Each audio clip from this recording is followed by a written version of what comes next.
Yeah, so rebuilding. We're rebuilding this office, and we're also rebuilding your businesses. So this is going to go like one business, and then you guys are businesses within the business, okay? And as I'm meeting with you guys one-on-one, I'm going to talk about the boot camp, which you guys are adorable.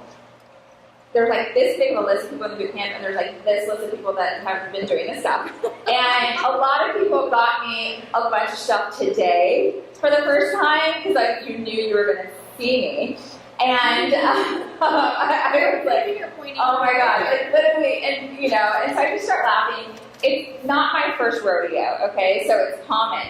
One thing I want to let you guys know, anytime you say you're going to start something or whatever, and then you don't do it right then, don't throw the whole rest of it away. Does that make sense? So just get back on, or get on the horse, or get back in the idea of it. And everything happens as it should. And if you read the book, The Zen, who read it? Reading. You read it? You read it? Did you really read it? You read it? Okay. So everything happens as it should. So if we didn't do certain things, that's great. That's perfect, and that's what I need to know, because we do the one-on-ones for a reason, and I look at certain things. Where's Yolanda? Right there. She just showed. Oh, there, right? So I'm not going to share anything, but I met with her today, and literally, like, the first time I ever met her, but within 10 minutes, I was telling her about her life as if I lived with her. And she's like, how do you know these things? And it's very easy when I see behavior, and when I ask certain questions, as long as you're honest with me, I'm like, okay, and then I start digging, and then because you haven't told me the truth yet, and once it pops out, it is coming to self-realization. You realize that you're like, oh, wow. And so it's a process, right? And everyone has their own thing. And it's a really cool thing, but it's the only way that we can break our cycles, because a lot of us are in these cycles and we're not breaking the habit. Does that make sense? And so, but you all get there just as you should. What other thing was there in the book that you might want to, was like an aha? Did anybody have an aha from the book? Because these are things I will always reference. And for those that you haven't read it yet, get to it. Do you have anything that you would? Yeah, I would say that for me, reading it helped me be more intentional about my activities, and that we have zero control of what happens outside, like rain or whatever. But you have 100% control of what you do day to day. And so when I'm working in business, as they say on average, people work maybe like 4 out of the 8 hours. So now that I'm checking in, I'm like aware of my choices and being more intentional about my work. Yvonne's pretty accountable too. Yesterday we had like a call block, and then Yvonne set 4 appointments, and I set 2. But typically I would just call them at my leisure about being more intentional about our choices. So I mean, that's what has the results. Right. Very, very, very intentional. And life happens to everyone. And that's a really key thing to learn and to know, because it's happening to your clients. And life is happening to your clients. That's why they're buying or selling. Okay? There's something, either it's good or bad. There's only 2 reasons why people buy or sell, a good reason or a bad reason, right? And it's all connected to emotion. So you just need to come from understanding and being aware of that, but also understanding of yourself and being aware of like where you are falling short, and where you're like, oh, I'm in my head and I'm making up this story that doesn't actually exist in reality. Is that clear? So there's one other thing that was in the book that's pretty key it's the one thing that I wanted to read the book so you didn't think I was condescending. And can anyone pick it out? Is it that there's no event that's good or bad, it's always how you perceive it to be? No, but that's a good one. Yeah, I like that one. Yeah. Pretty well? Uh-huh. I'm having a hard time accepting chapter 1 that says that everything that's happening to me at this moment is the best possible thing that can happen to me. Yeah. That's difficult, but I choose to be happy about it anyway. Okay, you just said choose. Okay, so happiness is a choice. So I totally understand that, right? So when you have, and I can understand that for a way, and this is why when I say happiness is a choice, so, and I don't, by the way, I'm not telling you this like, oh, poor you, because that's not who I am or how I am. But in like 7 months, I've lost 4 family members, and 2 friends, and my dog, and then my dad's cancer's back. Happiness is a choice, because that's really hard. You know, at that time, you're like, this is the best possible thing. You're like, are you freaking kidding me? This is not, you know, and so it's, but to get out of your head and check, you know, happiness is a choice. I can't change it, right? Like life, death, I can't change that. So how do I choose to react to it, right? So do I let this destroy me and go back to bed, or do I just have my moment, my 90-second moment, right? And it's not that I don't grieve or anything like that, I do. But it's how do you react to it? Like, come up with a system of dealing with that grief.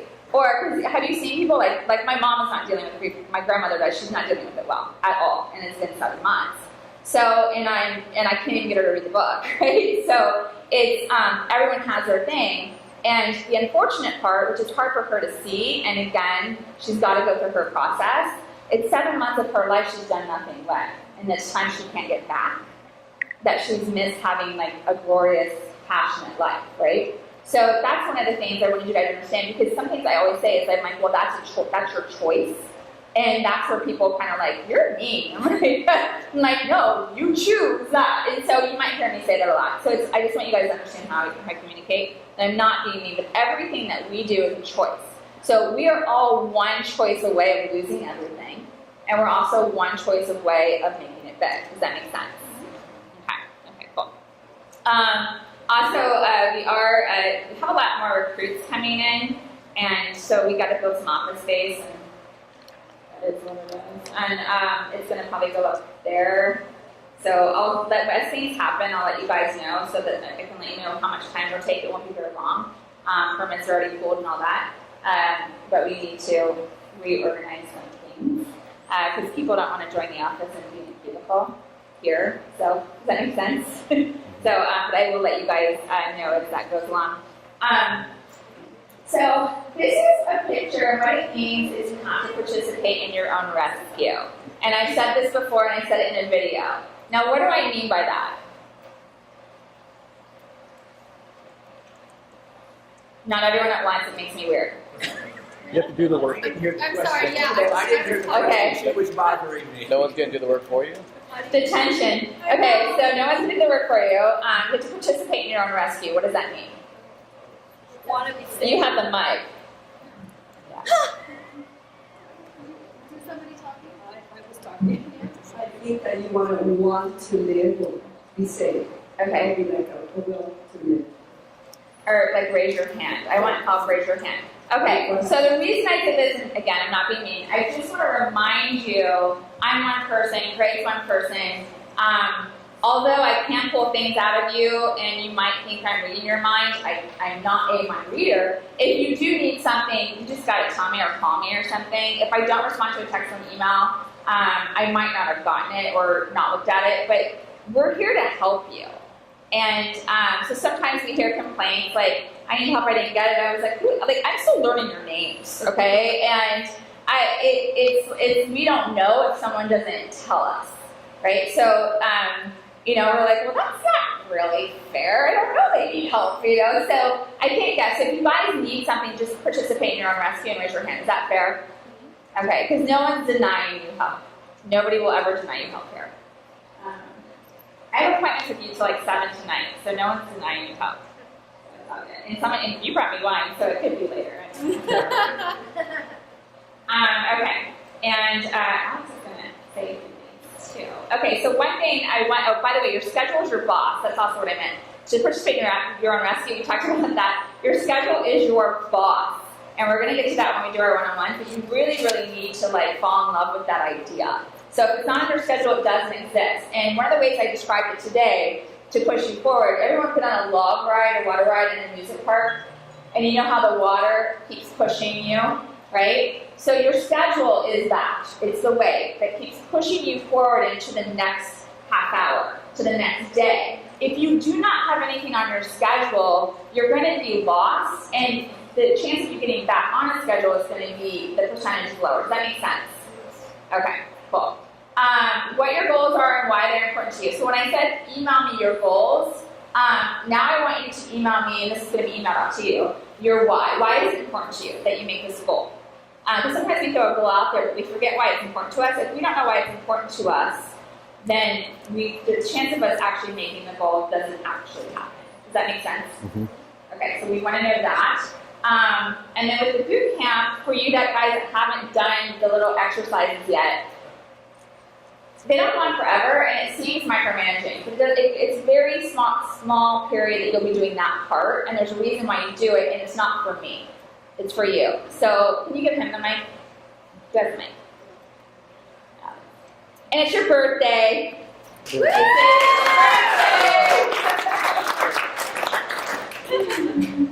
So I kind of mentioned it, but every time I check in, it makes me not want to, like, as stupid as it is, I was like, I have to go to the restroom, but I don't have time to go to the restroom.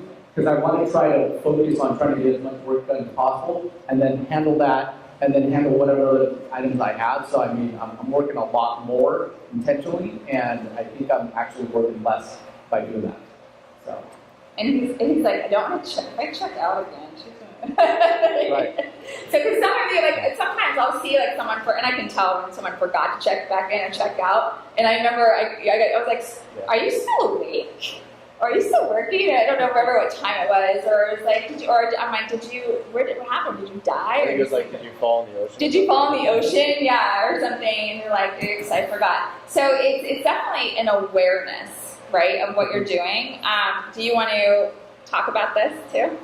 How has it changed you with keeping your schedule? And I just think it's really similar, Alex. So when you mentally check in and you're focused on that, it's one of the things where you don't want to disappoint yourself. You don't want to check out and go to the bathroom and whatever it is. His bladder probably is not happy with it. Right. It is what it is. But I think, I think it's just going to become like a mental thing where you don't, obviously you're not going to go on your phone to check in like, a couple weeks from now, but right now it's a good practice to get in that mindset and to run the business this way. now, are you being more aware of, like, how much you were actually checking out before?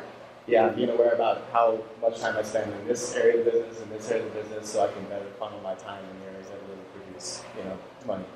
Money-making activities. Yeah, money-making activities instead of, I don't know what I'm doing activities. Yeah, I think I'm working. Yeah, exactly. Anyone else want to comment on the activities that they've done? Adam, you've been really good with it. Come on in, come on up, yeah.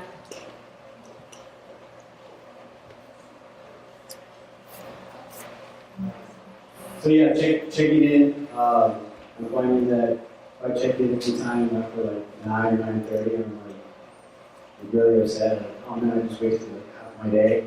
And then checking back out. And I like to get up and walk around. I hate being sedentary for a long time. That's just me. I can't sit, so I'm like, oh man, I'm getting up and walking around again sometimes. So just that part, and it really kind of helps. Focusing on how much hours you're really putting into your business and who you're reaching out to, who you're not reaching out to, when you're working, when you're not working. So it's been really helpful for me too. And the whole 15-minute tracker part too. It's like a double whammy on top of that. Like, okay, I'm checking in, now I gotta track my 15 minutes to go along with it. So yeah, it's so yeah, it's definitely helping out.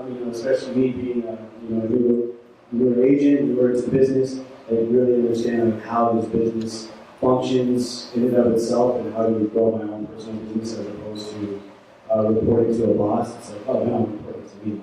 So it's I definitely like the concept. So you're reporting to your schedule, basically, so your schedule boss. Yeah.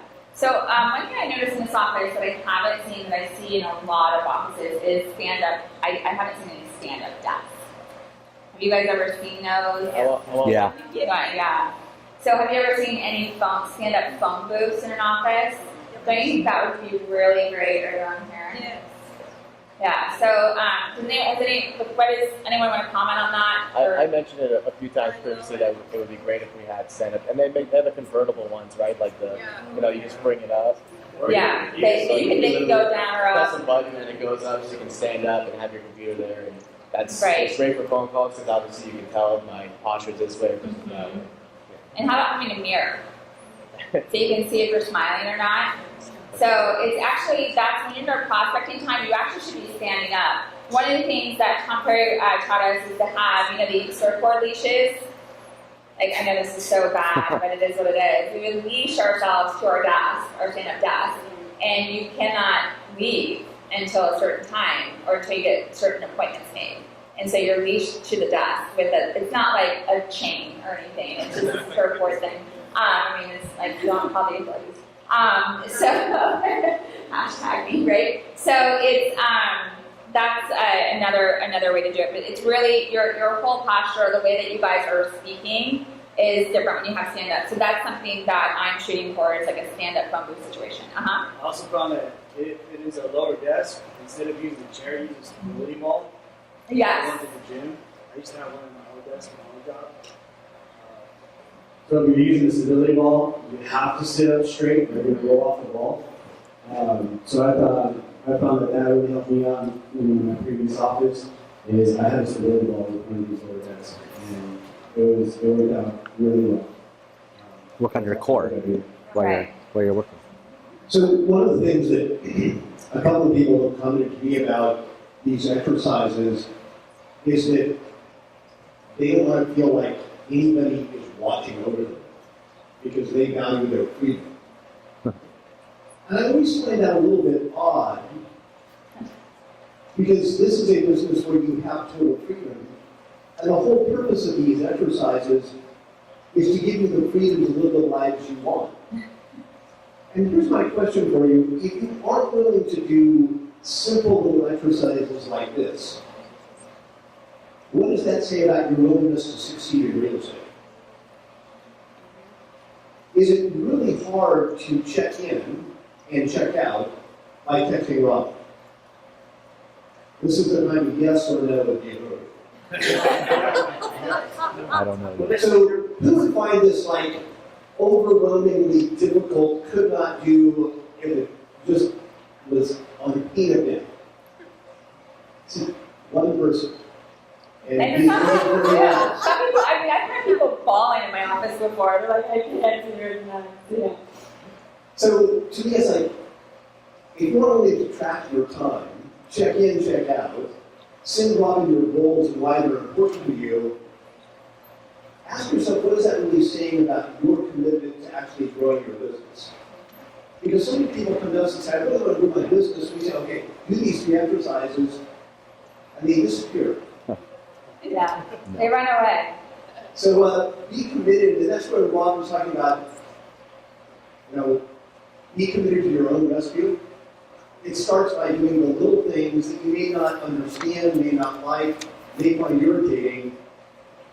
And as Nike says, Just do it. all right. Okay. So yeah, I mean, if you're not going to do all of it, it's okay. Just email me something. So email me, Robin. I think you're crazy. I'm not going to do it. Okay, and I'll sit down with you and I'll bring some tissues and we'll break you through it, and it'll be fine. But just like get out of your head. I just want to know. We just need to grow you. So my job is to grow this company, this office. And how do I do that? By making you more successful. That's how you get there. So it's a win-win, right? Okay. And you can come up here. So a couple things when I've been meeting with people one-on-one, some of the things that have been coming up. One thing is confidence of talking to people in different levels of higher end. You know, the nervousness, like it's a $7 million listing, and I know Greg and I were talking about this too, with someone. And the thing is that everything is relative. People are people. It does not matter what the price point is. So if it's a $7 million person doesn't know anything different than $7 million, they think that's normal. Okay? They don't know that there's $500,000 houses out there. Just so you know. They don't know that you work with people with $500,000 houses because they're in their world. So it's very relative. And you have to just understand that and go in and listen. Okay? And just listen to what their need is and meet that need. Does that make sense? So it's whether it's 1 million, 2 million, 3 million, 4 million, 5 million, it's relative. That is their world. They're not thinking about, to them it may not be luxury. That's just their normal. Okay? If you talk to like a prince or something, and their entire life has been privilege, they know nothing different. So they don't call themselves luxury because that's their life. Does that make sense? Okay? Just like if you didn't grow up poor and you haven't experienced poor, would you describe yourself as poor? No, right? Because you don't know that life, so you wouldn't have any kind of experience with it. So that's where we talk about just get out of your head. It's all relative.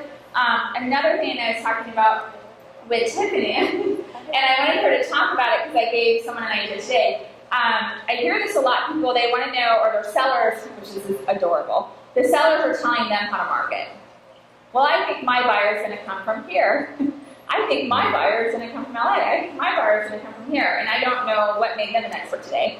However, I'm like, well, why don't you look to see where the buyers are coming from? Look at the common denominator. And these are in areas that have a lot of the homes are second homes or that kind of thing. So all you have to do, and I brought Tiffany in on this, I go, just go to that area and have her pull the farm on it, the entire tax roll, and see where the it's being mailed to. And it's usually going to show you the common denominator of where your buyers are coming from. Because there's I remember there's one area everyone thought, oh, they're coming from here, and they were all coming from Colorado actually, and they just sort of migrated. People attract like, and they kind of find each other. And so that's what you really, if you really want to be that knowledgeable person and you want to go to your seller and they've already gone through agents, like, well, their marketing was this, their marketing, well, they just weren't marketing to the buyer. And according to everyone that lives here, this many people came from this area, this many people came from this area, and sometimes they come and they're like, it's going to come from China, and then you do the tax roll and there's nobody that came from China, right? So unless we're doing the work, how are we going to know that? And it's not that hard to do. It's very easy. You look at an Excel spreadsheet and you just tally it. You do the numbers. And you can ask me, there's different ways that you can ask, like if you're in a condo complex. You can just ask me for the absentees in that condo complex. I can get it to you in a hard copy book. I can get it to you in Excel. If you want mail-in labels, I'll get it to you in mail-in labels. You just tell me how you want it. If it's in a regular neighborhood, like not condos or something, you can give me 4 cross streets and just tell me. If you want to give me an address, you can tell me your bullseye, the surrounding 150. You name the number, 150, 200, 300, back from that. So you just tell me, and I'll get that all for you. And so it can come in 3 different ways. If you want a book, you can have whatever you want. And then a book's really good too. If it was smaller, a smaller area that you wanted, I can order this type where it just says 4 homes per page, and you can make notes all in it. So you wouldn't want it in a big area if you want a phone book. But if you want it in a smaller area, I can get you a hard copy book too. So you just tell me how you want it. And also, I was going to follow up earlier where she was saying that there was low inventory. If you want, you can ask me for the whole neighborhood to send out a letter for your clients. I received a letter the other day that I thought was really good, and I scanned it and kept it for you guys. So if you wanted to send out a letter, just email me the farm that you want, looking for a buyer in that neighborhood, and I'll send it. When I reply back to you, whenever anybody orders something from me, I always reply back to you about it. I'll send you over the letter too, and you can switch it out however it works for you. But when I got this letter, the people missed out on a home in my neighborhood. And when I got this letter, I was like, I would call this agent if she was talking about the buyer, describing him, talking about why they left the neighborhood and everything. I was just like, somebody put a lot of time into this, and I'm going to stand up for you guys. And they touched your heart, the emotion. It was really good. Yeah. Look at another person. And then you find out it's a fake camera. Yeah. Oh, they're gone. Another agent in here had a friend who left Corona Del Mar. They live back east somewhere. She wrote a letter on why they left Corona Del Mar, where it reminded them about back east and all this. And she said she got 3 phone calls from it, from a real from the heart letter. So I love it. So, anyways. People want to feel like vulnerability. So don't be afraid to do that. Also, you don't have to wait till you have a listing to let people know where the buyers are coming from. That's actually a really great way to get a listing. I guarantee you, you'll be the only one that does it. So have you ever seen anyone go, hey, did you know where the percentage of your buyers are coming from in your neighborhood? This percentage came from here. This percentage came from here. This percentage came from here. This percentage is second home. This percentage is third home. If you're giving that kind of info to sellers, don't you think you might have a chance of getting that call? That's info nobody else is giving. Do not try to fit in, okay? When you are a realtor, fitting in is the last thing you ever want to do, right? You have to stand out. You have to stand out, okay? Now, the most successful agents, aren't they kind of different and they stand out? Okay, so I just wanted to make sure that makes sense to everybody. Excel, a hard copy book, or if you want to send out a letter, just ask for mail letters. And just let me know that absentees or everyone, I can do everyone, whatever you want, I'll do it. Thank you. Thank you, Tiff. Okay. So, real quick, so what do you need? We're having one class come up soon, but it's going to be at corporate because we need tables and all that kind of stuff, and you need to be able to hear and all that yumminess. And it's going to be on the contract. And I don't care if you have 20 years experience, I really highly recommend you go. I was taught by the person that actually helped write the contract, and it was an all-day thing. And I did this up in LA as well, and it was everyone's favorite thing. I go over line by line, and I give you every single trick if you are representing the seller and if you're representing the buyer. And these are tricks that are going to save your transactions and also give you a leg up. And also, I'm going to tell you what people miss all the time. I'm like, okay, this is something, you can try it, they may miss it. Because sometimes people get so excited to get an offer, they don't completely read through it. Mm-hmm. And I can tell you where to put things to where, they should just read the contract. Are you being a little bit like, maybe they won't find it? Yeah. However, it's your job to negotiate for your client, not the other person, right? And it's all legit and legal because it's in the contract. So we're going to go through that. The other thing I want to know, what do you need? What classes do you guys need? Listing presentation? Listing presentation? Okay. What else? Maybe objection handlers. Objection handling? Okay. Social media. Social media, Facebook. Okay, what else? I love it. This is Legal updates. which one? Legal updates. Legal updates, okay. We actually have a slide coming in on that. Negotiation. Uh-huh. Negotiation. Negotiations. Okay. Would you like to have get a certified negotiator class? Yes. I did one of that up there too. Absolutely. Okay. Okay, cool. You can get a designation. And that's I think it's a 2-day class. Awesome. So you know, I have the person that can come teach Yes. it. Okay, we would do that in Irvine as well. Uh-huh. I don't know if you can put this on with the social media or not, but you talked a lot about drip campaigns, a little bit About about what? drip campaigns. Drip campaigns? Oh my God, yeah. Okay, I forgot to mention that. We're gonna get that on the next slide. Yeah, your drip campaigns. Do you guys know what a drip campaign is? Yes. Who doesn't? Don't be afraid. That ties in with our CRM. With your CRM, right? Okay. So what's the best CRM? The one you. The one you use. We're waiting to hear on that. Right? Okay. You tell us. The one You use. you use. Okay. So how many people have more than one CRM? How many people are not using any of them? It's like money on the table. Money on the table. All right. So we're gonna use that. What other classes? Can you think of any other ones? I have a class on how the tax reform is going to affect buyers and sellers. Tax reform? Okay, I can have someone do it, sure. Yeah. I have no desire to talk about tax reform. I have someone that does do it. What else? I would think they need a marketing class, but Marketing class? Yeah. How to market you to get listings in this market? Okay. What else? Any other class? I want 2 more ideas. Before I call them out. Okay.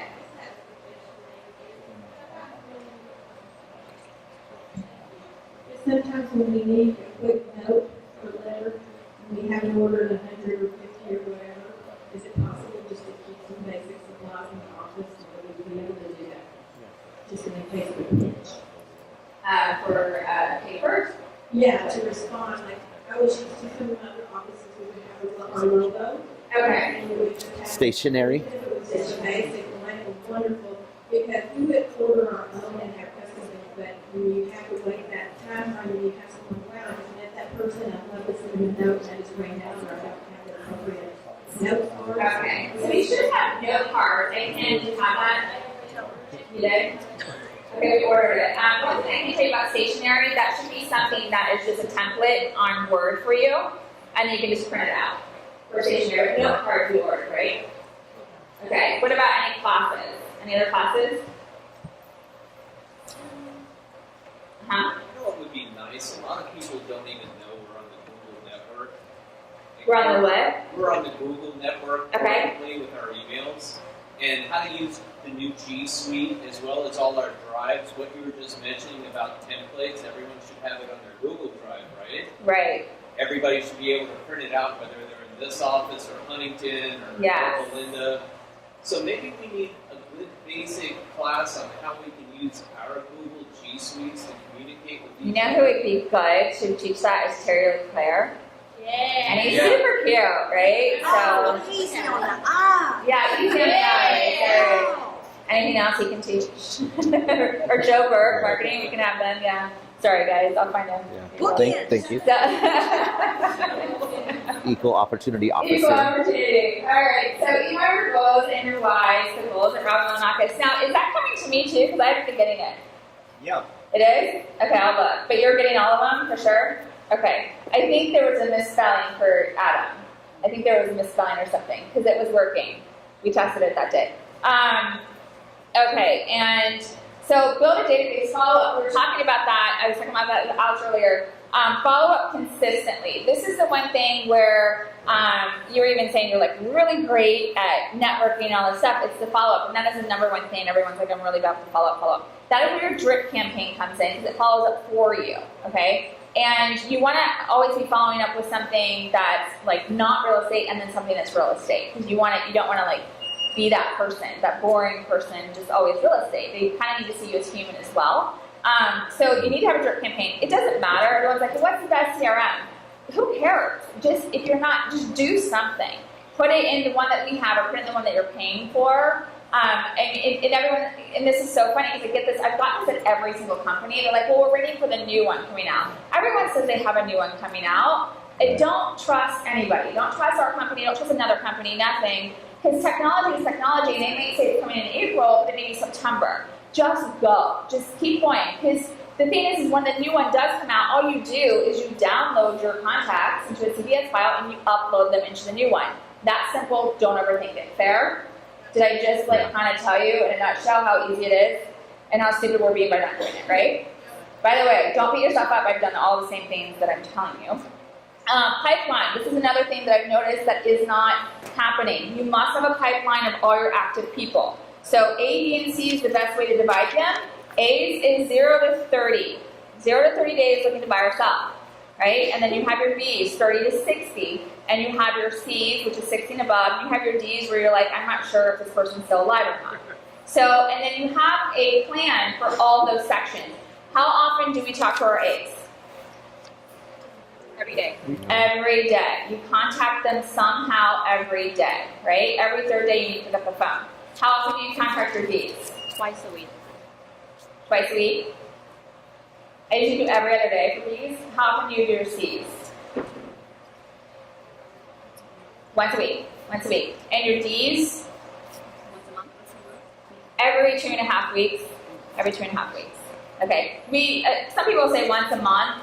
It's not enough because if you're a D, chances are you've actually talked to a lot of agents. It's the personality of D, right? And so they're probably on a lot of people once a month. Does that make sense? Okay. Cool. Okay, so we talked about follow-up professional. So Smile is Love Your Realtor Day. When is that? Friday. Friday. Love Your Realtor Day. Every So day. we're giving you an idea, and I will let Greg talk about this real quick, and then we're going to let you go soon. So the first, So this is an example of a card I would send out.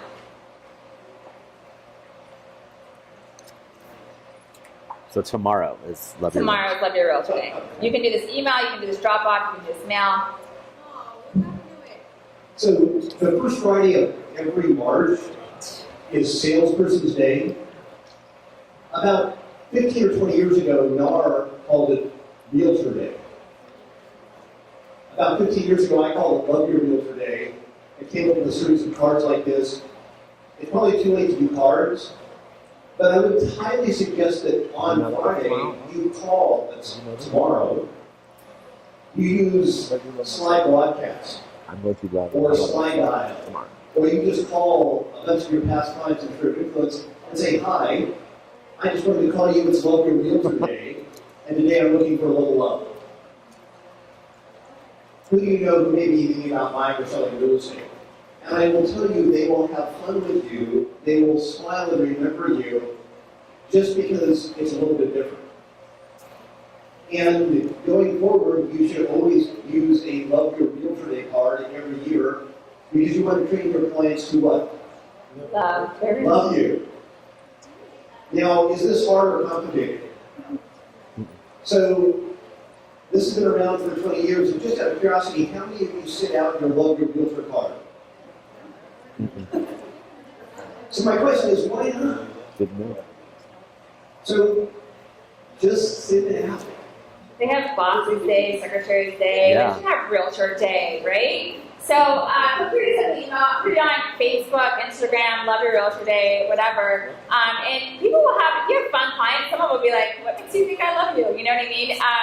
Or you could have fun, maybe this would be the time to call the one that you're not sure if they love you or not. And just go, look, I'm not sure if you still love me or not because you didn't get what you wanted at this last thing, but it is Love Your Realtor Day, so I was just calling for a little love and wanted to clarify that. So you can have a lot of fun with that. The other thing I want to talk to you about follow-up, because this is one of the reasons why people don't follow up the most, and I was talking about this today, is that we don't follow up. If we go a week, we think we're going to follow up, then we go 2 weeks, then we go 6 months, right? And then we don't follow up because we don't want to make the call because we haven't followed up. And we're so afraid to call because we're like, well, I haven't called them in so long, I don't know what to say now. It's adorable that we think that anybody really cares about us that much. I mean, it is what it is. They don't realize that we haven't followed up in 6 months because just like you have a busy life, so do they, right? Everyone has their thing. Everyone has their life. We have no idea unless we're stalking them on Instagram or whatever it is, what's going on in their life for most cases. So when you call to say hello, rarely does anybody call anyway, like anybody. So when you do call, you're one of the only people besides their immediate family that's probably calling them. So getting a call and just, hey, I just want to call and say hi and see how you're doing. You never know when you're going to get that person on the day where they needed a call because they felt like nobody cared about them.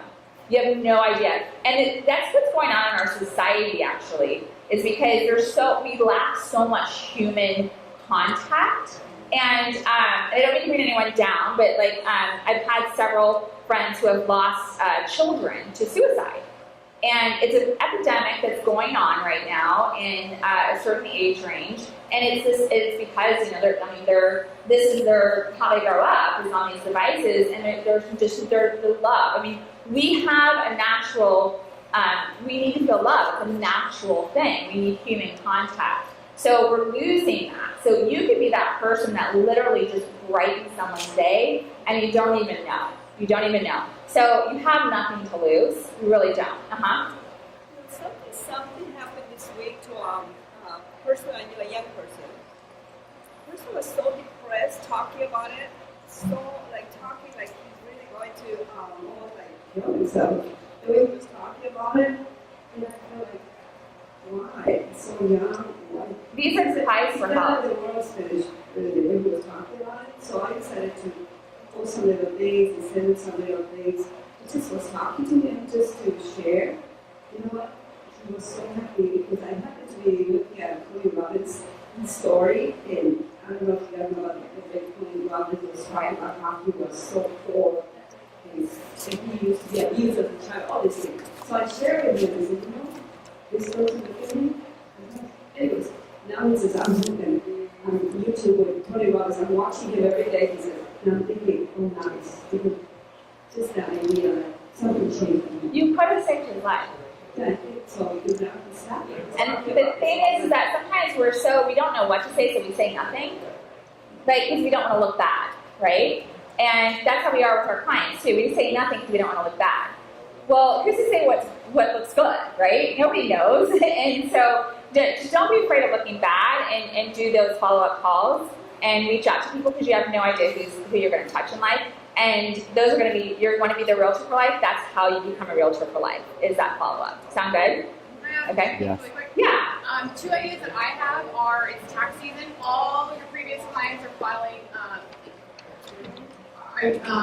their taxes right now. And I mentioned this in the escrow class that I just held. It's a good, you guys are looking for an excuse to call your clients and break the ice. They all need their final closing statements right now. So whether they bought or sold, they all need them with their CPA. So hit up the escrow officer you guys use, anybody that used me, feel free to shoot me a text or an email. And I can send you a copy of your client statement, and then you can reach reach out to me because they all call me anyways.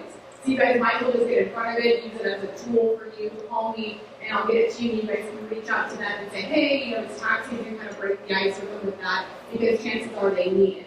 Another thing that really stuck with me is another tool that I think would be so cool if people did it more, is my car salesman like completely kills it. And every year on the date that I bought my car, he still to this day, 4 years later, calls me and says, you know, hey, it's been another year. And it's just funny because every time he calls me, I think, wow, oh my gosh, a year's gone by, this and that. You know, that's a tool I can help you guys with. If you guys want to, you know, give me the escrows you guys want, I can tell you the date that they close, the exact reporting date. You guys can generate a pipeline of previous clients, and you guys can call them on the date that it closed. It's a brand new year, you can get in the groove of doing it, but I think that would be another cool tool. It literally, I don't answer my phone for everything, and I look forward to that call every year from him. It just cracks me up to think a whole other year has gone by and he's still calling. That is so cool.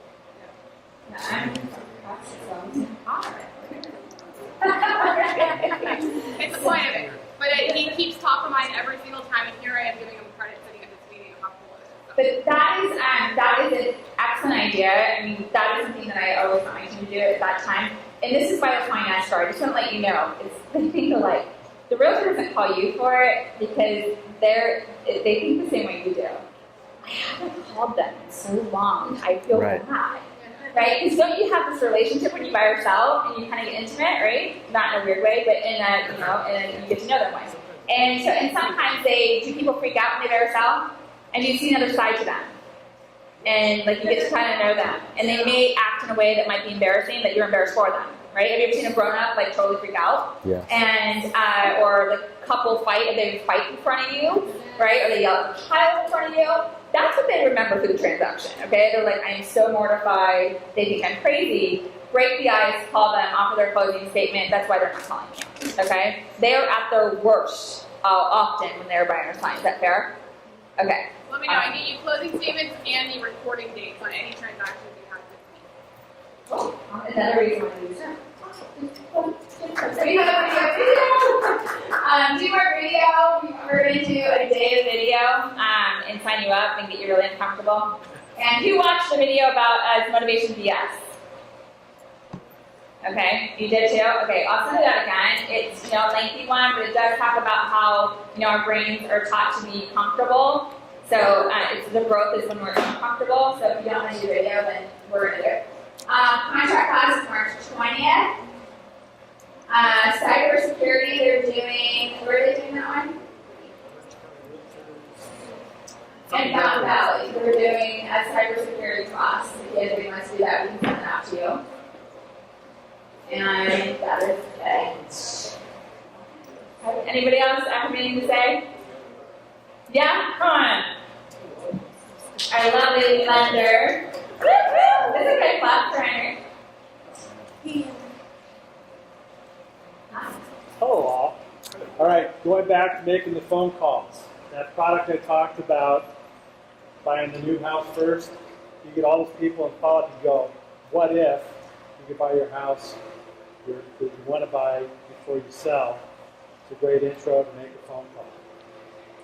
Secondly, you're going to start seeing me send out some news items. I spend about an hour, 2 hours a day watching the market, the bond market, and other related stuff in the mornings. And when I see something worthwhile, I'm going to do a blast email. You can cut and paste it. I don't put my name on it, but it's just something. I look a lot of times for data that's not NAR or real estate. I get a lot from the servicing industry. So it'll be short, sweet. Here's what's going on or what they're seeing in the market.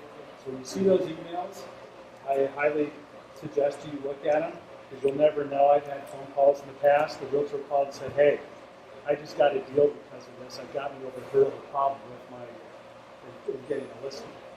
So that's that. Third thing, Jerome Powell, the new Fed chair, just spent 2 days having meetings, and he's kind of disrupted the market. The Fed has said the market is now following the plot map. That's where the Fed says we're going to have 3 bumps, and they put it on the chart. As of this morning, the hype is there's going to be 4 bumps. So the talk of inflation and all that is coming up. So I just finished a piece, which I'll send all of you probably tonight, about the cost of waiting. So if you have someone, should I buy today or buy tomorrow? It's a little bar graph chart of buying today versus tomorrow, because there's still going to be appreciation. I address limited supply, the market and rates, and affordability. There's a little video that explains it, and the numbers speak for themselves. So if you have someone sitting on the fence, I guarantee you this is going to help you get a deal moving forward. That's what I'm here for, to help you guys do deals. I'm done. Awesome. And it could be a difference, and a rate hike could be a difference in 100 grand in buying power. That's a lot of house. My example shows buying $1 million house today, or waiting about 7 months, and that home's another $100,000, and the rate's up. It's $1,000 difference a month. And they can't afford it anymore. And if the person can't, with the debt-to-income ratios and the dysfunctionality of the lending business still, if they can't afford that higher price and higher rate, the example shows they have to put down another $180,000 on top in the down payment to keep the loan down to qualify. Because now they actually make you put a down payment and prove you can afford it. What? Rude. Yeah.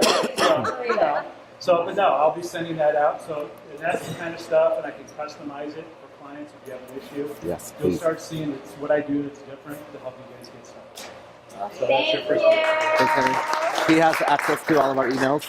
Yes, he has access. Yeah. Cool. And thank you, Bentley, for being so sweet. Yay! He's like, I'm so bored. I can't stand your voice. Okay.